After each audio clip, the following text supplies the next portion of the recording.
Can we trust doctors? This is a medical malpractice/negligence study. So the definition of medical malpractice/negligence is any act or omission by a physician during treatment of a patient that deviates from accepted norms or practice in the medical community and causes an injury to the patient. All medical professionals have a moral responsibilities for all their patients, but they are not perfect because they are humans. I have some statistics for you to start off. 1 in every 3 healthcare providers have been sued for malpractice at some point in their career. So the most recent has annually filed in the United States has been 20,000 cases, with the average payout being $3,029,565. And then specific to South Carolina, from the years of 2014 to 2023, there were 1,583 cases, with the total payout amount being $484.78 million. The frequency of malpractice cases varies between all the medical professionals. So the most likely to get sued are surgeons, with 90% of surgeons being sued at some point in their career, and OBGYNs being sued 85% of them being sued at some point in their career. So do physicians still win when you bring it to court? With weak evidence of medical malpractice, 80 to 90% of physicians win. With moderate evidence, 70% of physicians win, and with strong evidence, 50% of physicians win, which is really high when you look at it, but that's because juries also tend to side with physicians, contrary to what you would assume.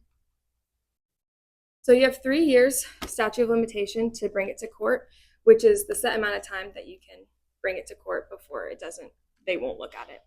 And it takes 2 to 3 years to process through. My first biblical integration is the Good Samaritan, specifically Luke 10:33-34. But a Samaritan, as he traveled, came to where a man was, and he saw him. He took pity on him. He went to him and bandaged his wounds, pouring on oil and wine. Then he put the man on his own donkey, brought him to an inn, and took care of him. So how does this relate? There are some exceptions to malpractice. There is such thing called the Good Samaritan law. And this is when a person helps a victim without any liability. For example, you see someone who's gone into cardiac arrest and you need to give them CPR. If you break their rib accidentally giving them CPR, you can't be sued for malpractice because you're covered under the Good Samaritan law. And consent is implied if a victim is not able to give consent. I have 6 famous cases for you. Many malpractice cases have made national news, so I'm going to present 6, 2 public figures and 6 everyday people. First is Julie Andrews. She is an award-winning singer, actress, Broadway director, and author. She's best known for her roles as Mary Poppins in Mary Poppins and Maria in The Sound of Music. She noticed that she started to experience some trouble while singing and went to the doctor. She was diagnosed with nodules in her throat. These were non-cancerous, but she still underwent surgery in 1997 to get them removed. The surgeon ended up operating on both sides of her vocal cords, even though it was not necessary. When she woke up, she found permanent damage to her vocal cords that would prevent her from singing. She filed a lawsuit in 1999 against her doctors, claiming that they did not inform her of the possible complications from the surgery. In 2000, the lawsuit was settled for compensation for future earnings. So how did this affect her? She's now undergone many other surgeries to try and reverse it, but none of them have worked. She struggled with depression for the loss of her talent and ability to do what she loved. But luckily, she's continued acting and found a new passion as she wrote a book with her daughter. My second case is Chris Maragos. He's a former player of the Philadelphia Eagles. He suffered an injury to his right knee during a game in 2017 where he tore his posterior cruciate ligament. This is the ligament on the back of your knee that connects to the femur and the tibia and provides stability to the knee joint. He underwent surgery, and in May 2018, he had another MRI to check his recovery process, where they found that he still had a partial tear. Regardless of this newfound information, his recovery team still continued to push his rehabilitation. This caused permanent damage that prematurely ended his career. He sued Dr. James Bradley and Rothman Orthopedics in 2018. He was awarded $43.5 million due to the negligence of his medical team, which made the premature end to his career. He states that he lives in constant pain, and to prevent this from ever happening again, the Eagles changed their medical staff to protect both the name of them and their players. Jessica Stantilian in 2003 was a 17-year-old girl who suffered from congenital restrictive cardiomyopathy, which is a condition that causes your heart to stiffen over time. She was in need of a heart-lung transplant. After 3 years of waiting for a heart, a match was found and she underwent surgery. It wasn't until the surgery was almost over that Dr. Jagger, her surgeon, became aware that the donor's blood was not compatible with Jessica's. Once the procedure was over, Dr. Jagger started taking all the proper actions and notified the family. Jessica was then put on top of the transplant list, and 13 days later, she underwent a second transplant surgery. However, it was not enough, as she still suffered brain damage from the first mistake and was pronounced brain dead 2 days after her second surgery. Her family did not sue because, in her mother's words, she did not want to relive this ordeal. This could have all been avoided if Dr. Jagger had checked the organ instead of relying just solely on her coworkers. In response, Duke University has been determined to never make that mistake again. So they make sure every organ is checked by multiple people and the surgeon before a transplant surgery. Many other hospitals around the country followed this and implements similar systems to prevent a mistake like this from ever happening again. Willie King was 51 in 1995. He suffered from a diabetes-related circulatory disease that infected his feet. He was scheduled to have his right foot amputated. He was prepped for surgery and taken into the operating room by his nurses. And during the surgery, his surgeon was informed that he was amputating the left foot and not his right. However, it was way too far into the surgery to do anything but to continue amputating this foot. So why did this happen? Both the operating room schedule and the operating room blackboard had the wrong foot listed. The only places that the correct foot was listed was on his medical history and consent form. However, there was not a requirement to check those two places by the surgeon. The surgeon also did not meet with Mr. King before the surgery, so this incident made national news and the surgeon was fined and his license was suspended for 2 years. The hospital implemented 3 new protocols to prevent this from happening in the future. The first was a double backup identification system, which ensures that it is the right patient by checking their name and date of birth. The second was a computerized error tracking system. This compiles all the information of a patient and verifies that nothing contradicts itself. The third was adding patient safety officers. Their job is to make sure that patient safety initiatives are followed, investigate near misses, and help make new policies and procedures to improve patient safety. This incident led many hospitals to require that surgeons meet with their patients before surgery and mark their surgical site.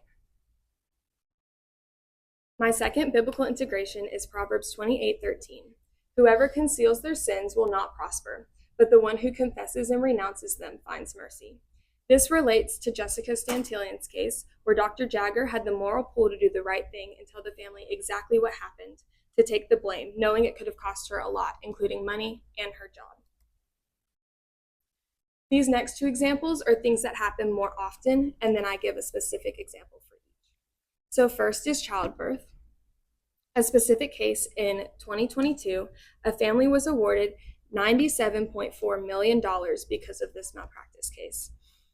During the birth of their baby, the baby went into fetal distress and was losing oxygen. The normal protocol in this case is to do an emergency C-section. However, this OBGYN decided that she was not going to do the emergency C-section and decided she was going to help the baby get out using forceps. That's a picture of forceps. When forceps failed, she decided she was going to try using a vacuum, which should never be used after forceps because the forceps most of the time fracture the skull, as seen in the x-ray down here. So because of the decisions of the doctor, the baby now requires around-the-clock care because the vacuum worsened the already fractured skull. So there are reasons the protocols exist, and it's to protect patients and even the doctors. If the OBGYN would have followed protocol for the emergency C-section, this child would have a better life and would not have all these brain injuries. DNR patients. This is a picture of South Carolina DHEC's DNR paper. DNR stands for Do Not Resuscitate. If you have a DNR, medical professionals will not resuscitate or give a breathing tube. People choose to have DNRs because they think that when they're revived, they'll live a worse life. Unfortunately, there are a lot of instances where DNRs are not followed. A specific case was with Marie Cooper. Ms. Cooper signed a DNR when she found out she had cancer cells in her stomach, saying that she will go with God's timing. She was placed in the hospital, struggling to breathe shortly after, and the staff gave her a breathing tube, disregarding her wishes. When her daughter came and saw, she confronted the doctors, and they were unable to give a reason why they intubated her mother. When Ms. Cooper eventually woke up, she was livid to find that they had disregarded all of her wishes. She tried to take it out herself, but was told that if she did, she would be committing suicide. A couple days later, she ended up catching pneumonia and went into septic shock. When she was stable from all of that, they took out the tube and sent her home on hospice. She was weak and unable to live life anymore. She claimed that she could still feel the tubes in her throat and stated that she would rather die than to live like this. The idea of a DNR is straightforward. However, it can be interpreted differently across the medical field. This leaves doctors unsure of the correct course of action in emergencies. This makes it tricky to when it goes to court when no one is positive exactly what it means. To solve this issue, DNRs should be very straightforward and understood across all medical fields no matter what. The only DNR should stay with the good exceptions should stay with the Good Samaritan law, as non-medical professionals would have no idea if a patient is DNR or not, which is why the law is in place. My final biblical integration is James 4:17. So whoever knows the right thing to do and fails to do it, for him it is a sin. Knowing what God calls you to do and not doing it is selfish and not honoring to him. Not doing your best because you do not want to or simply do not care is not only inconsiderate, but can lead to ripple effects that will impact more than just yourself. As Christians, we should always do our jobs to the best of our ability. God has given us our talents and skills to do good in this world. This verse can encourage us that others will have to answer for their disregard and unwillingness to do best for their patients and not work for just money or other motives. So what does this mean? For doctors, they should do everything they can to protect themselves. So they can do this by following all protocols and running extra tests if there's a problem that is discovered, if the problem is not discovered. They can also get other opinions from colleagues or even send the patients to different specialties as needed. So patients should find a doctor that they can trust. When problems arise, patients should consider if it's a real cause to sue, if it comes to that, and if it was an actual mistake and how severe it is. Statistically, patients won't win, so it may not be worth the money for a lawyer.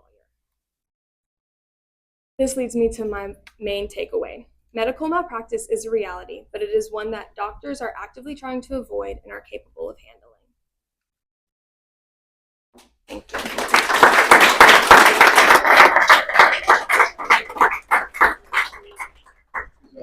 I'm going to jump in first because I think it's a question that typically gets asked, and I'm curious, why this topic? What made you do this? Is an incredibly specific topic.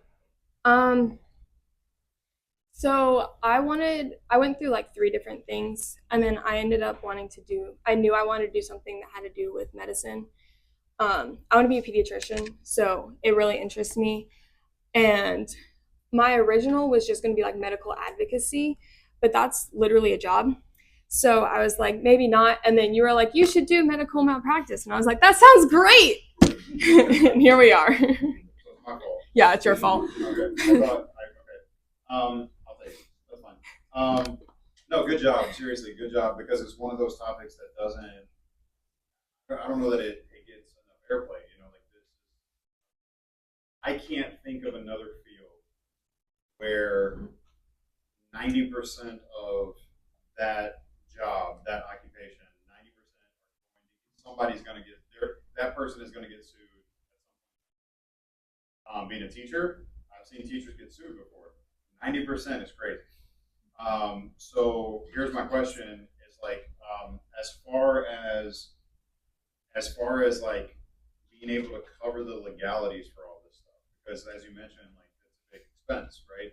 Especially when usually doctors end up winning anyways, and because there's all sorts of as dynamic as all the surgeries and things like that are, mistakes are going to be made because, as you mentioned, we're human, right? Who foots the bill for the lawyers, for the legal expenses, for all those things? Like a doctor goes into practice, I imagine like if it's a private practice for themselves, they have to do they keep lawyers on retainer if they're working for hospitals? Is does the hospital keep lawyers? Like, I how does that work know exactly? I know that hospital systems have lawyers like there. Like I talked to my dad a little bit about this when I was doing it, and he was like, "Yeah, we have lawyers that are like specific to Prisma." Um, for private practices, I have no idea. And that may like so someone looking to go into pediatrics, it's like do you work with a big system like Prisma? Do you have like a little family practice that works with all of the they just the business side of any of the medical practices just despite the fact that people healthy, there's this business side that it just seems like a big monster. That's why I was asking. Yeah, so I want to open it up to all of y'all first. You got any questions or comments or feedback for Samantha?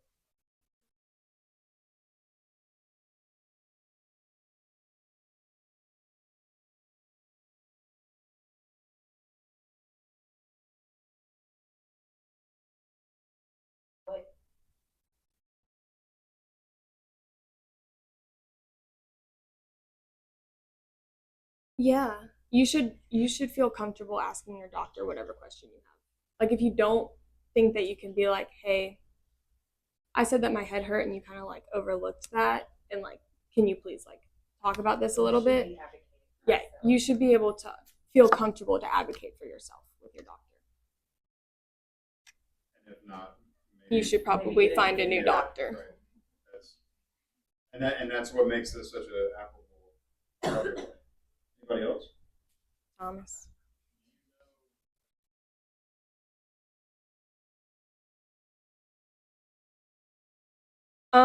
So thanks, Thomas. Um, so this paper that I have a picture of, if it's damaged in any way, shape, or form, it's automatically void. Porn. Like torn, too crinkled, any of that. Spilt coffee on it doesn't count anymore. You have to go do a new one. And then so since Thomas, In which case they will resuscitate. in which case they will resuscitate you, yes. So kind of to Thomas's point, as a fireman, if he walks in and sees someone that he needs to give CPR, if he doesn't see, like if your DNR is not easily seen or accessible by your emergency services, they will resuscitate you because if you're down and can't give consent, consent is implied.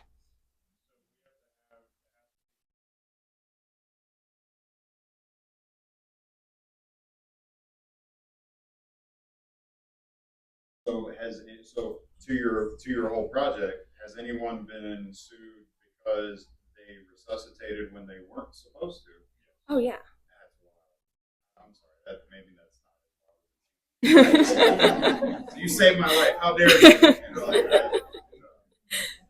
What else we got? Any other questions? Or did you not like it their arm or something? I don't know. Thomas? So Deflect.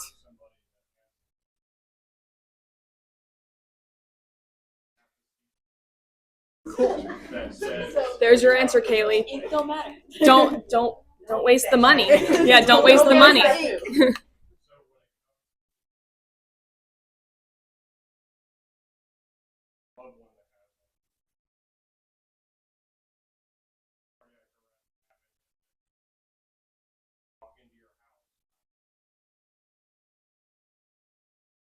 Plus this nice decor. Sorry, I got another joke. Also, is that because the notary stamp doesn't do well? I'm sorry, I just had to get those out of my system. Well, first of all, let me make sure you get Pastor Anthony. When it comes to suing, like there's a lot of pain when you're a family member and medical procedure goes wrongly. What in your research, what wisdom insight would you have when you're like, now is the right time to sue? Like this is the actual positive benefit to suing? I don't know. I think it has to do with each family. Like in Jessica's case, her mom was like, I'm not suing. It's not worth it. I don't want to relive everything because you have to go in court. When you go in court, they go step by step what happened. And so you're literally putting the family back, like however long ago it was. But if you're gonna sue, you need to decide within 3 years, at least in the state of South Carolina. So it's more up to who you are, like what the situation is. It's basis by basis. So I'm back to where I was in my first question was like, or second question. With lawyers who work with, I imagine that's a full time. Like if you want to be a lawyer and just work medical issues, like I can imagine an organization like Prisma, like you're our guy.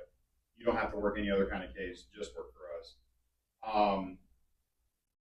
Is there any type of medical expertise needed? Like, in other words, are there doctors that not so much practicing medicine as much as they are consulting with the legal stuff? Like, I know a lot of times, like a surgeon will sometimes move into an administrative role and run a hospital or run its budget and so on because you need the medical expertise. You can't just be an accountant. You got to have some medical expertise to look at what a hospital needs and so on. Like, is that the case with law where some doctors, whether consult or work or whatever, they work more closely with lawyers in order to work all of these cases? I'm not too sure. Dad? Yes. Yeah, so it's just like anything else in law. The lawyers know the law and then they rely on it. So they're not usually like, there's not, although there are, but they usually work with the bad side. Like if a pediatric cardiologist in Alabama, a firm that's handling that, hey, you look at this case, we'll pay you. What matters is the standard. Sarah, go ahead. I just had a question. Because on one of your slides, you have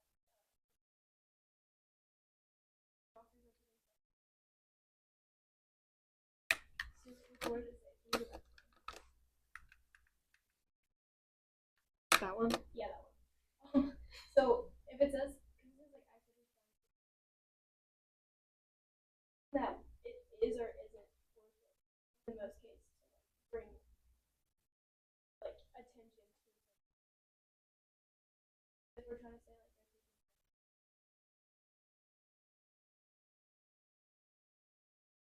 left alone. I think it depends on the severity of the case. And then also if like your doctor took responsibility for it. Like in Jessica's case, Dr. Jagger took responsibility for the mistake, and then her parents also decided not to sue. But like the family whose baby has permanent brain damage, they sued because the OBGYN literally was like, no, we're not doing a C-section. Like, we can get this baby out just fine, when in reality they couldn't.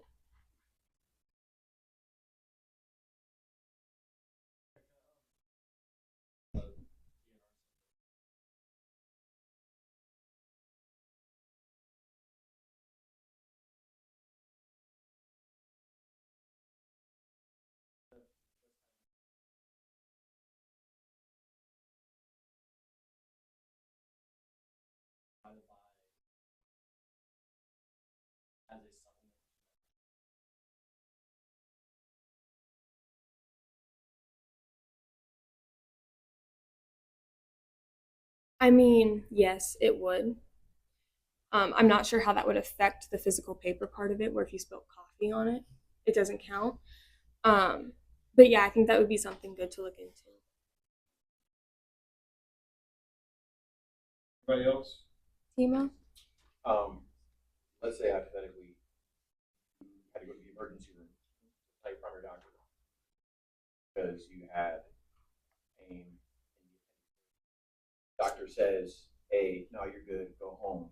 And first, you have to go to the ER. You don't see that same doctor. Is that considered malpractice?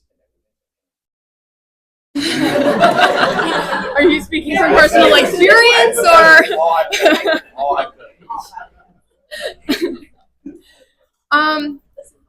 I'm not too sure.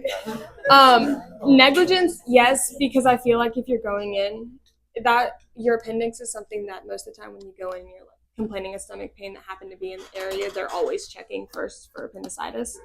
So that would have definitely just been overlooked by that doctor, and definitely he did not, or she did not try their best to like give you their best care that they could give. So yeah, negligence, yes, malpractice. Depends on how good of a lawyer you are. Yeah, yeah. It would depend too on, they're gonna look at what was the harm. So you're still here, good, you still have your job, so when they're looking at what the financial. So they probably would say, yeah, we might have a case, depending on what the ER doctor did. If that's the standard of care. Probably gonna find that if it happened, you can, or the tests and the CT would show it. Even if they said, yeah, they shouldn't have done that, they were deviant from the standard of care. Loss from that, then you're going to be basically suing out of spite because the lawyer's not going to. So what's your motive, Timo? What's your motive? Just kidding. Thank you. But the second thing is, that is not exactly. So I went to my primary doctor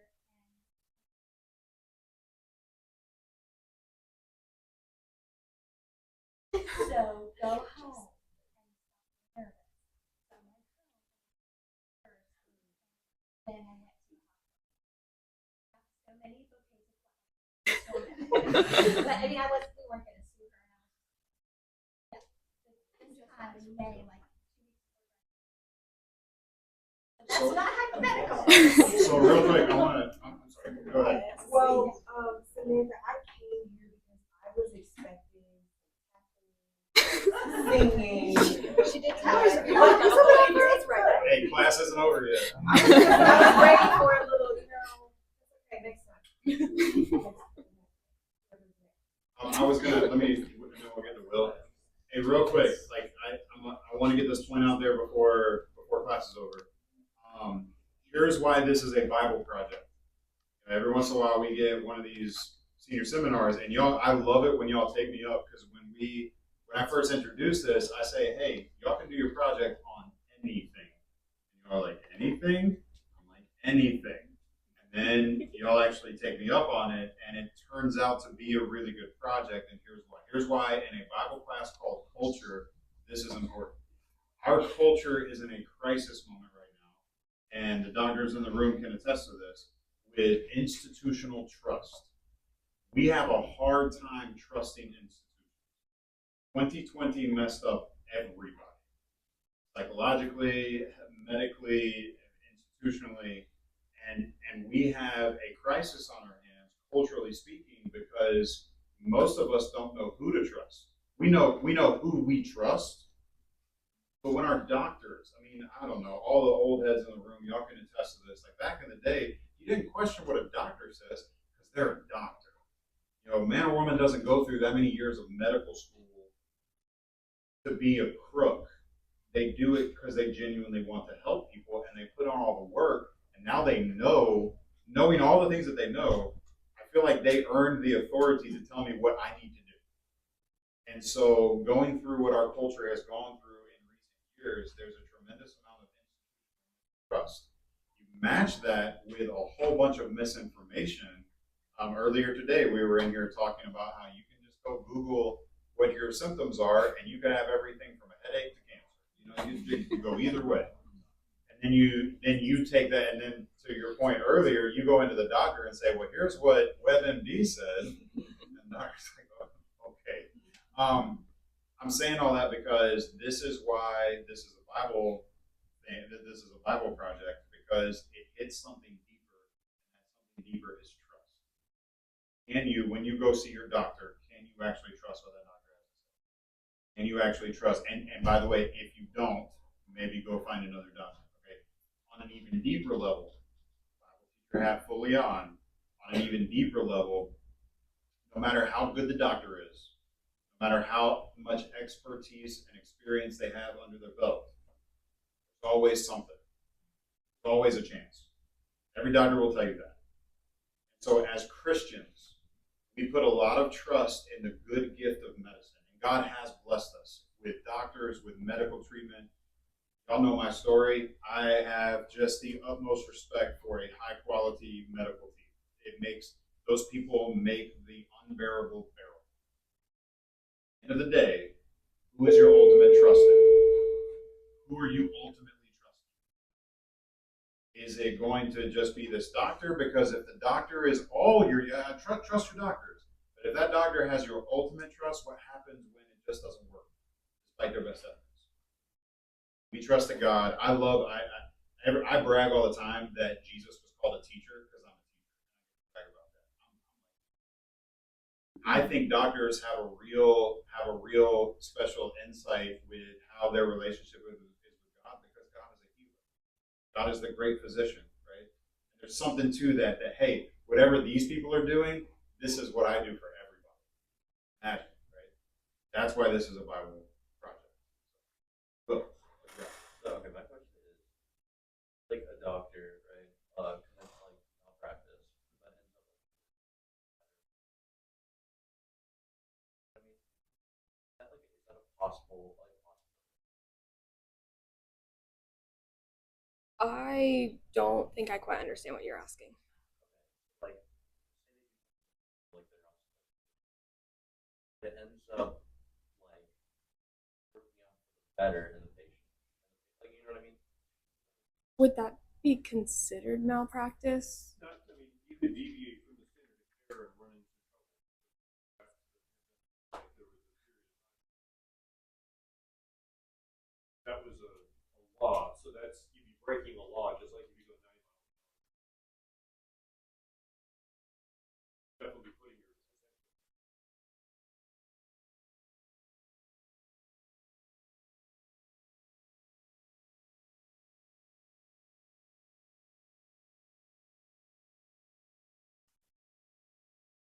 But that's the call you gotta make sometimes. Is that what I'm hearing?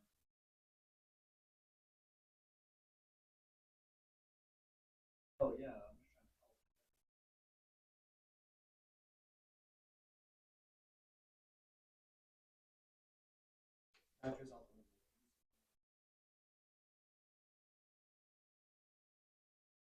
Anybody else?